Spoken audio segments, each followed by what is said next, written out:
Hi, I'm Clara Journey, and welcome back to Africana, the platform where we share perspectives and experiences on our path to a free mind and life. And today, we're talking about the growth factor, and specifically opportunity, yeah? And we'll have a very special guest. He's called Kimathi Mithika, and I'll ask him to introduce himself and also share a bit about his professional life. Yeah. Hi, Kim. Hey, Clara. How you doing? Good. Thanks for having me. Mm-hmm. Kimathi, that's me. Ever since I was young, I always thought about being a salesperson. Yeah. You know, I could see a Coca-Cola branded pickup, a BAT branded pickup, and I thought, you know what, that should be me.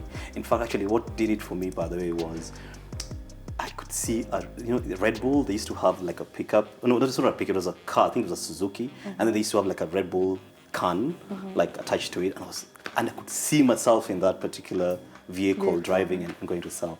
So ever since I was young, I thought myself as a salesperson. But more than that, also was as a salesperson, that's what I thought of myself. I went to Maseno University. I did my 4 years over there, and for me, I think it was clear what I wanted to do. So I went and I did my sales and marketing course, and upon graduation, I had a small gig with Stedman Research Services. I was a research supervisor at that particular point. I actually had 2 gigs I was doing. I had Stedman, and then I was doing sales calls with Ken Call. Yeah. You know, Ken Call is a telemarketing company. Yeah. Yeah. So I could do my 8 to 5 role, and then in the evening there's a taxi that would come and pick me from home, and drop me off at the Ken Call offices on Mombasa Road. After that, I got a job at I think maybe about 4 months later, still before I graduated. Yeah. I got a job at Bata Shoe Company. It seemed a bit more permanent than the current roles that I had. Yeah. And it was a marketing management trainee role. And I thought, okay, so this seems a bit more in the line that I wanted, because it seems, it could be able to develop me into the kind of person that I wanted to be, into the manager that I wanted to be in terms of sales. So I took the job. I didn't stay there for long. I was there for about 5 months. Yeah. And then I got a call from Coca-Cola, that's Nairobi Bottlers. And they called me and they offered me a job for a sales rep. Yeah. And they said they're interviewing for a sales rep, and because when I was in just after campus, I'd applied for a sales rep job, but I never got that call. Yeah. So that call came later when I had the job, the gig at Bata. Yeah. And so on the phone call discussion, I indicated to them, look, I'm not interested in a sales rep job, because I already have a management trainee role. Yeah. So I would rather keep this. So we go on talking for a bit, and then the lady was like, you know what? Why don't you come over for a meeting? We may have something else for you, and let's just meet who this Kimathi is, and we'll see what goes on. Yeah. I went to Nairobi Bottlers, and so I wasn't going in for an interview, right? I thought I was just going in for a meet greet, a discussion. So I had a jeans, one of those jeans that are torn, ripped jeans. The ripped jeans, that's called. Okay, yeah, these are the ripped jeans, and I had a jumper, with a PE player on it. Yeah. And and I went in for the meet and greet, because in my mind I wasn't thinking that we're gonna get into anything serious. Yeah. Anywho, so we got there, and I waited my turn, and then I was called in. So I walked in, and so they asked me to tell them about myself, etc. Then I was like, no, so I came here, I mentioned to them about the interview that I had over the phone, the discussion I had over the phone with the HR, and that for me, I would not be interested in a sales rep role. By that particular time, I was very keen in terms of what I wanted, the way I wanted my career to move. Yeah. And so sales rep for me wasn't it. And then they mentioned, yes, we have something else. Then that something else they had was still a trainee role, a management trainee role, but it was within operations. Yeah. And at that time in Nairobi Bottlers, operations was merged together with sales. And if you remember what I actually mentioned to you earlier, Coca-Cola was really one of the companies that I wanted to work with. Yeah. And so when they mentioned that, you know, it's still in the same department, and that there was a progression, depending on how you actually performed, you could actually move into sales in a management role. I thought this was a great idea. Yeah. So we had the discussion with the panel. And I think they liked me, and because they told me, okay, you know what, you could come back for an interview. I think it was 3 days later. Yeah. And the only caveat was, you know what, please dress better next time. Yeah. So So anyway, I went in and thank God I managed to get this job. Yeah.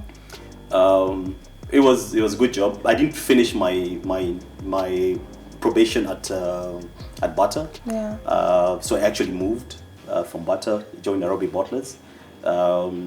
My motivation at that particular point was this is the company that I wanted to work in. I wanted to move into sales. And the experience over there was good. And I'm glad I actually took the job because it actually made me a better salesperson. Because then when you're working in operations, I got to understand a lot about the Coca-Cola business. Yeah. You know, how the product is bottled. Yeah. How the product is stored, the distribution, so the whole process, Yeah. you know. So it got me to understand a lot about the system. Yeah. And within a year, you know, I worked on a couple of projects as a management trainee. Within a year, I was promoted to become an area sales manager. Yeah. I got my first pickup. Yeah. Oh my God, yeah, that was good. By the way, by the time I was the operations manager, I hadn't graduated yet. Oh. Yeah, so in fact there was a graduation going on in December. Yeah. And I couldn't go because I was working night shift Yeah. in operations, yes. Wow. So yeah, so then I worked as a sales manager for about a year and a half. And then there was an opportunity that came up. There was a company that was called GTV. GTV, I mean, they were competitors to MultiChoice. They used to offer Premier League on TV and stuff. Yeah. Yeah. So I got that. They were looking for somebody to manage their distribution. So for me, that was a next level role because as an area sales manager in Nairobi Bottlers, I was responsible for a smaller area. But this particular opportunity gave me the chance then to manage the distribution system in the whole country. Yeah. So I saw that opportunity. The salary wasn't much different, but I thought the opportunity was great for me. Yeah. So I moved into that particular role, poached a couple of guys that I used to work with who were my sales reps at Nairobi Bottlers, and I moved into that particular role. Worked in that role for about 8-9 months, and then unfortunately there was a global financial crunch, and you know, the company went down. Yeah. So the company went down, back to square zero, trying to figure out what do we need to do. Started looking for jobs. I had some 2 months out of work, but you know, eventually I got a job. I got actually 3 job offers. Yeah. And I took one. One was actually in Dar es Salaam, in Uganda. I mean in Tanzania, sorry. Tanzania. Yeah, so I went in Tanzania, worked over there, not too long, 2 months. Yeah. I really didn't quite like the weather. Yeah. And I started looking for opportunities back at home. Yeah. You know, so somebody called me at Standard Chartered Bank. Yeah. And told me, oh, there was this opportunity, would I be interested in it? You know what, I took a salary cut and came back home. Yeah. Worked at Standard Chartered Bank for a while. Even during that particular time, what I was doing essentially was experimenting, was sending out my CVs as well, you know, to other companies. And I did a couple of interviews. One of the interviews I did was, again, for Coca-Cola. Now the head office, Coca-Cola Africa. Yeah. And so I got a call, and I was called in for an interview for a certain role. It was a franchise role, and I went through it. So I worked at Coca-Cola Africa. This time I stayed on for a bit. Yeah. I think I did Coca-Cola Africa for about 4 years. Yeah. And then I took a secondment role.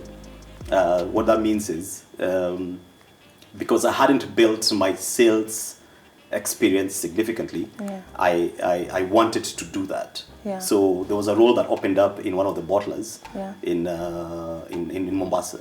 So I took that particular job as the head of sales, essentially just to build my capability around sales and marketing. Yeah. So I took that particular job, did it for about a year, and then we had some difference in opinion, I'd say, Yeah. with the management of the company, and I had to leave. So once I left that particular company, then I decided to set up my own enterprise.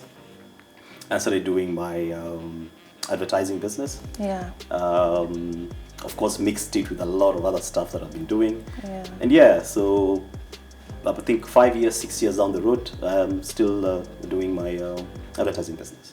Okay. Yes. All right. Thank you for sharing. And I believe that gives us a huge foundation for what we're about to discuss next. In our generation, there's an illusion, I do not want to say illusion, but a notion that there's no opportunity. First, let's start there. Right. And then my concern is because we are related, so I know about your story and I know how you've traversed different spaces. And what I took from your experience was that opportunity comes, but you cannot wait for it. You know, it almost feels like it's never coming if you're seated. Right. You know, if you're seated here waiting, okay, you know, I need some juice, but then the juice is in the fridge. Very rarely will the juice walk and bring itself to you. And the next question I would ask you is, what qualities do you think have helped you first spot opportunities, and secondly, take advantage of the opportunities that you've had in the different industries that you've worked in? Okay. So first, you know,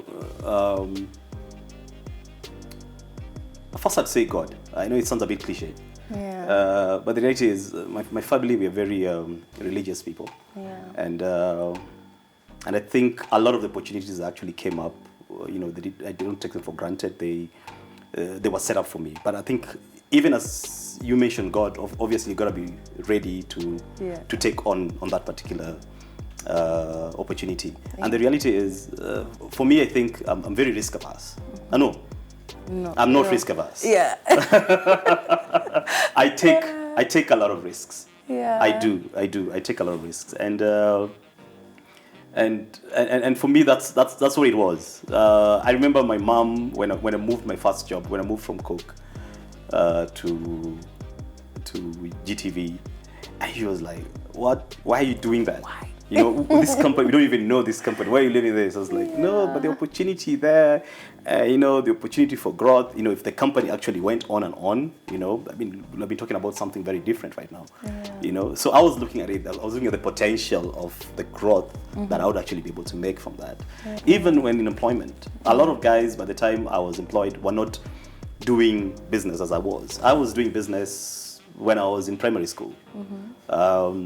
My dad had a grocery shop. And every weekend, what used to happen was, so the guy who used to be in charge of the shop would be given time off. Yeah, and you're given, and then every weekend it's your turn. It's you go your in, you go and take care of the shop. Of course, you get some 50 bob at the end of the day, and you're happy.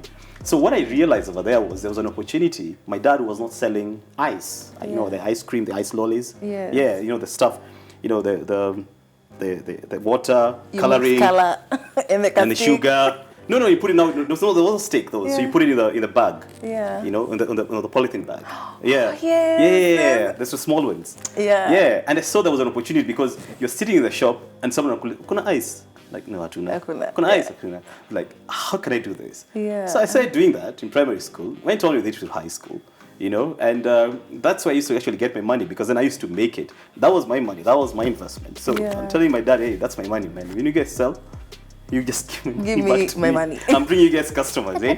Yeah. So I started doing that a while back. In campus, I used to write CDs. Yeah. You know, don't tell everyone. don't want to be followed by these guys. Anyway, that was then. Anyway, I used to write. Yeah. I used to do that. I used to write CDs. I used to, during campaigns, I used to Yeah. print out posters for stuff. Yeah. So the risk taking thing was there for me. Hey, do you know when I was at Bata? I just thought about this. So I had this system, and Bata in Limuru, they never had a DJ. Yeah. Right? So during functions, okay, so I would go with my system, carry it to the Bata. They had the Bata golf area, wherever, yeah. And I could carry my system, go over there and DJ for that afternoon. Entertainment. Yeah, entertainment guy. Yeah. And then in the evening, when I just funga my stuff, and just take back to the house. Yeah. No. I take risks. I do. A lot of them, by the way, have burnt money in a lot of the risks I've taken, but in some of them that I've taken, they've actually really, helped me a lot. I've learned a lot in terms of the risks that I've taken, but it's never really stopped me from taking risks. Yeah. But I mean, to date, when I look back, I think if there's one thing that I'll be thankful about is the fact that that when I see an opportunity and I see it's something that can generate value, Yeah. I would take a risk on it. Yeah. Yeah.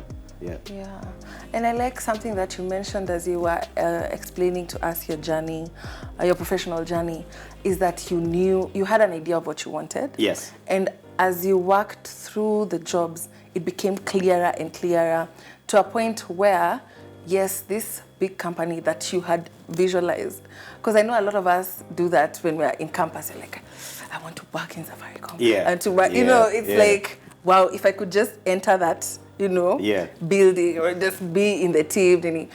And it got to a point where you actually did get what you want, what you were asking for, not in the way that you had asked for. True. And I also would like to, I think that was very confident of you, confidence in your knowledge of what you want. Yeah. And you took the time to explain to them, okay, this is what you're looking for. Yeah. But you know what, this is what I'm doing right now. This is how I'm seeing myself growing. And for them, it was like, I see this is where you're going and I see you growing where we are, Yeah. I think that's a very good thing. Or rather, that was a very good start point to your growth because of that awareness, Yeah, and the thing as well is, there was guidance that I used to get, and I thank God also for my family, by the way. The truth is, my folks were very supportive. Yeah. If you wanted to do this, they would support you. And I have brother, sisters who are very supportive in terms of just guiding me in terms of if this is what you want to achieve, maybe this is how you actually go around for it. Yeah, go about it. When I was buying the pickup to do Mira business, to transport Mira from home, my mom wasn't looking at me and shaking her head. She was like, okay. We actually took the pickup home and they actually prayed for it, for success and whatever, and so that was supportive.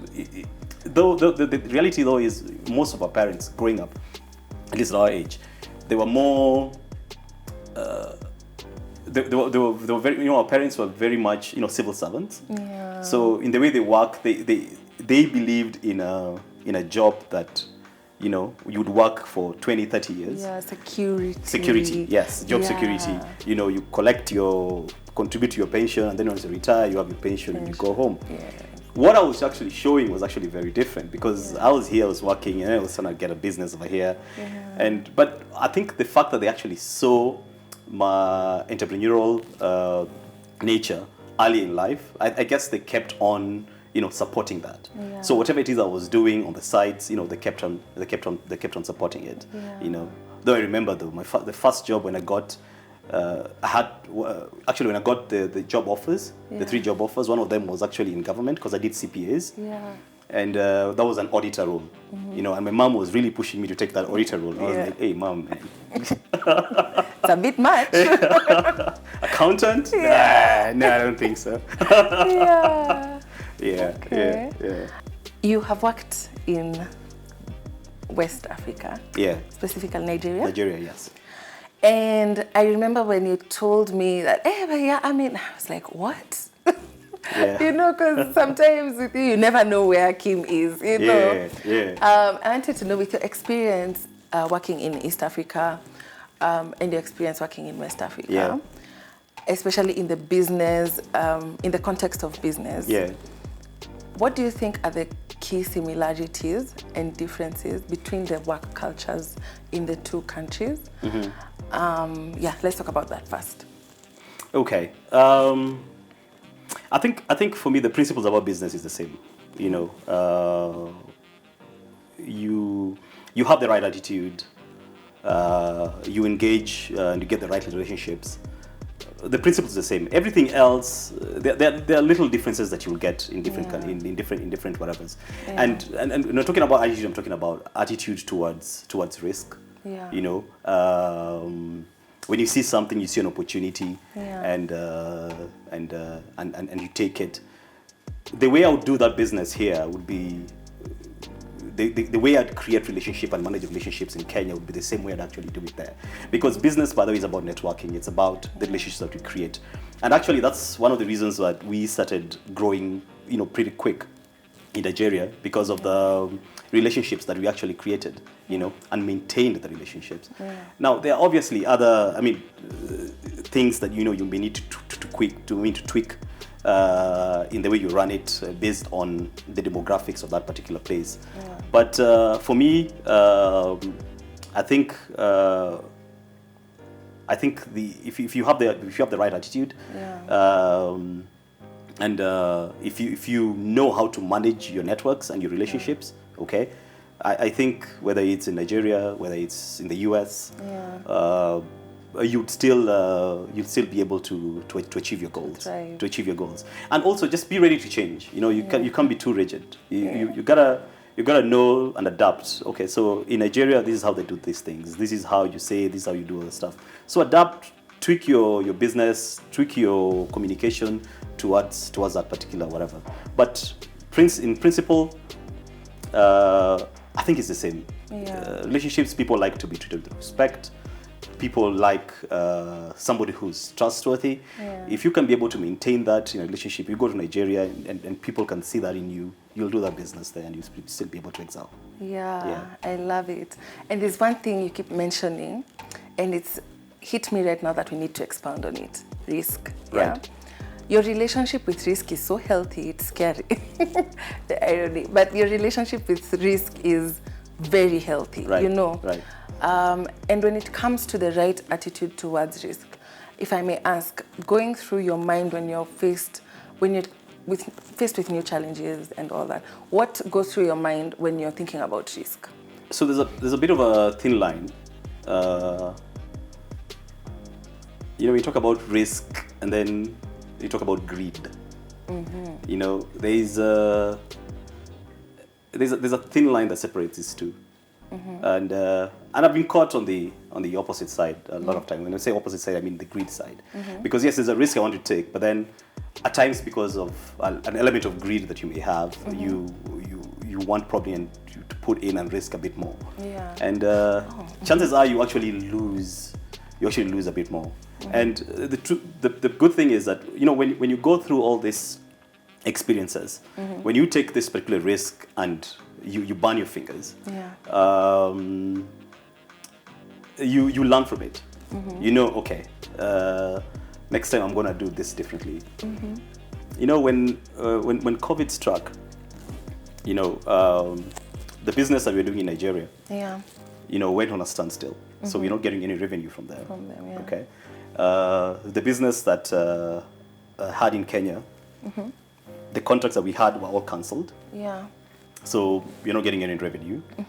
In the United States, there's some rental properties over there, and because of COVID, you'd get somebody calling you and telling you, "I'm sorry, man, I cannot pay rent because of COVID and stuff." So no revenue coming from there, and therefore you're stuck. You're wondering, where am I going to get my money from? I'll tell you this. I'm not, and probably a weakness, not a problem, it's a weakness that I have. I'm not very good at saving. When I get money, I see an opportunity, I want to put money in an opportunity, you know. So that's how it is. So it was a bit of a tough time, and I learned a lot about risk during this particular period when I started trading in stocks, in options. Yes. So what I did is, so I didn't have a lot of money. Yeah. What I did is that I went to one of these credit companies and took a loan against my car. Yeah. Right? And I got some money. Yeah. About $5,000, and I put it to trade options. I traded options, and I actually multiplied that amount of money to $60,000 in a span of about 6 weeks. That's by 12. Sorry? That's yes, a factor of 12. Yes, yes, in about 6 weeks, you know. And I got very confident. I thought, I'm the man. I know this shit, you know. I got the money, did stuff, this stuff, and then went on and took on some other risks because then I was more confident in what I was doing. Initially, when I started off, I was very conservative in the risks I was taking. I was like, no, I'm not going to do this. But then now when the account started growing, and I was like, ish, you know, this is what I can actually do. Then I started being a bit more, I started taking a bit more risks. And I actually lost significant amount of money as well. Yeah. You know, so I started off again. You know, and built it up again. But this time, then I was a bit more cautious in terms of how I was actually investing the money. So risk is you need to take risks. But you need to calculate it, and you need to learn from it. You know. When I lost a lot of cash, my sister, Kananu, you know, she kept sending me some quotes from Bill Gates and somebody else, you know, talking about how those people lost money and stuff. It's okay, they made it. You know, and you're like, you know what, hey, people still lose money, but they still got it there. And I guess that's why family also becomes very important in terms of just encouraging you, you know, don't have to be whatever.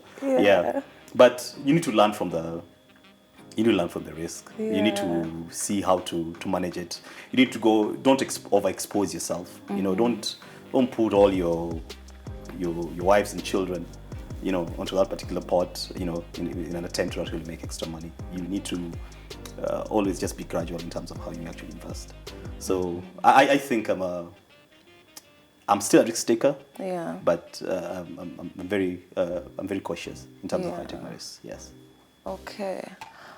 So on that note, because now you're on the business end.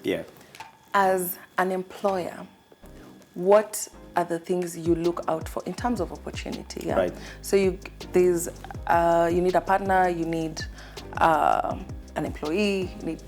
What are the things that excite you when you see in the people you have a working relationship with? On the like now I'm just switching the gear. For you, what makes you like, oh my God, So passion. So I always look out for somebody who actually has passion, who does over and extra, who actually takes up business like his. I had a guy I used to work with, unfortunately just passed on 3 weeks back. And I liked him because he actually helped my advertising business grow a lot. He was very passionate about the business.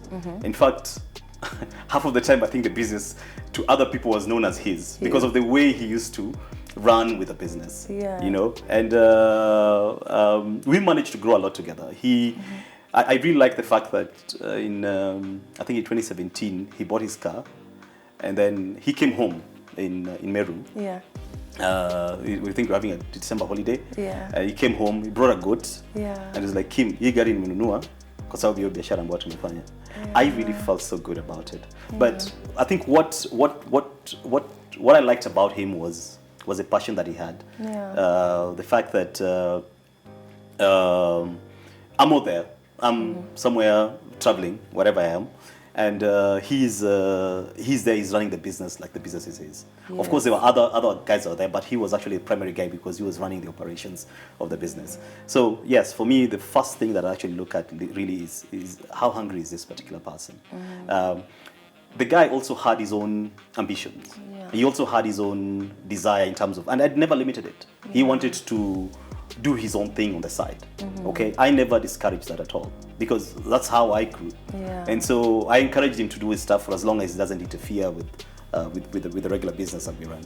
And so I liked the passion that he had for my business, and also like the passion that he had for himself in terms of trying to build himself, to nurture himself, to grow his own empire, so to speak. Yes. Yeah, oh, that's really good. That's interesting because coming from my side, our generation is very confused in terms of, after 12 years of hearing education is the key, and then you enter a job and it is not the key. The key is not working. It's like, what's happening, know? Yeah. And having worked for the length I've worked, I've come to realize the papers don't even get you inside the door. They don't even get you inside. They get you in the gates. You know, it's like, okay, you've been shortlisted.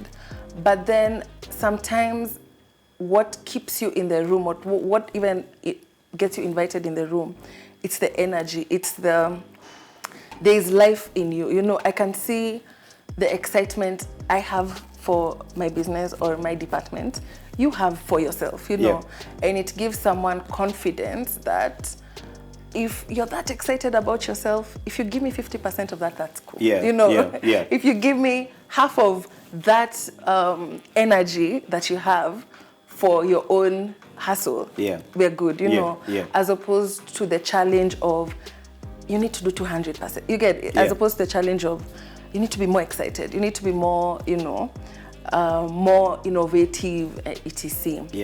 And lastly, our question is, what is your growth factor?